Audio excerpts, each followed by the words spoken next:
Please, stop, said the woman, pinned to the wall of the back alley and scared for her life. No, replied the man, bringing the knife to her throat. Let her go, said a voice.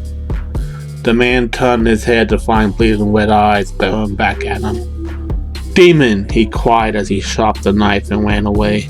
The woman slid down to her crouch and waving eyes returned to normal as she knelt down beside the woman. It's okay, you'll be alright, said Raven. The woman began to weep as Raven soothed the best she could. Meanwhile, a camera caught the horrid change as the man in a black suit and tie walked with his subordinates.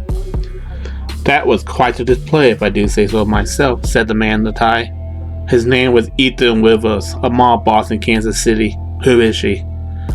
I recognize that woman anywhere, replied the subordinate. It's Raven from the Titans in Chum City. A Titan come to Kansas. How poetic, said Ethan.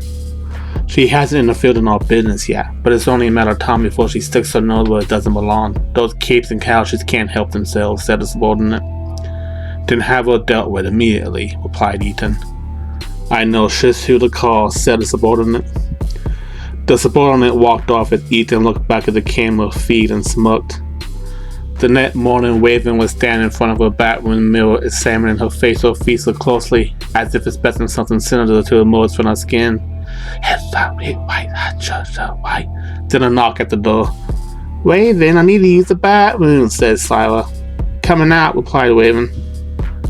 Raven opened the door and allowed Zira to enter while coming out. She didn't hear a knock at her door and wondered who it could be at this hour. Raven walked up to the apartment door and looked out the peephole to see a woman with long blonde hair and blue eyes standing on the other side. Raven opened it, leaving the chain lock attached so she couldn't just barge in. Who are you? Asked Raven. I'm Alice, answered the woman. You left a message on my phone that Zira was with you? One moment, replied Raven. Raven shut the door and undid the chain lock before opening it. Come in. Alice entered and Raven closed the door behind him as she called out, Zira, Alice is here. Zira came running in and embraced Alice like a lover. Raven stood there quietly observing as Alice and Sarah gazes locked onto each other. Are you okay? Asked Alice. I am, answered Zira.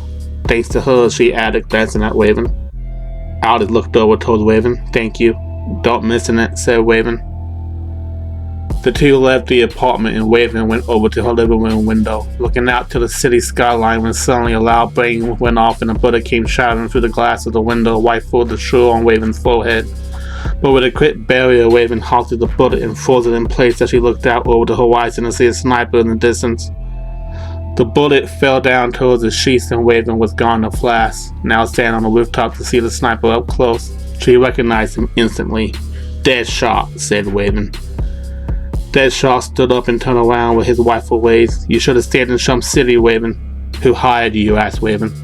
I'm not in the habit of outing my employers, answered Deadshot. Bad for business. You know what I'm capable of, Deadshot, warned Raven. You sure you want to do this? You supers are all the same, replied Deadshot. Think you're goddamn invincible, but everyone bleeds the same. I won't be the one bleeding, said Raven. I don't have time for this crap, replied Deadshot. You want to know who hired me? Look for the eye in the sky. With that, Deadshot took a grappling hook and left the rooftop. Raven allowed him to leave for now, as she looked over to a blimp that was floating in the air and arched an eyebrow. She vanished in the purple mist and then emerged inside the control room where a man in a suit and tie sat behind the desk with a glass of wine in his hand. The Titan Raven, as I live and breathe, said the man. Who are you? Asked Raven. Ethan, answered the man. Ethan Rivers. I won Kansas City. You won nothing, said Raven. This doesn't need to turn unpleasant, Raven, replied Ethan. I won a respectable organization and I have a good investment in it. I don't need heroes making things complicated. Mafia, declared Raven. You catch on fast, said Ethan. I could use someone like you. You're quite capable. Not everyone could stop a bullet from Deadshot. I'll never work for you, replied Raven.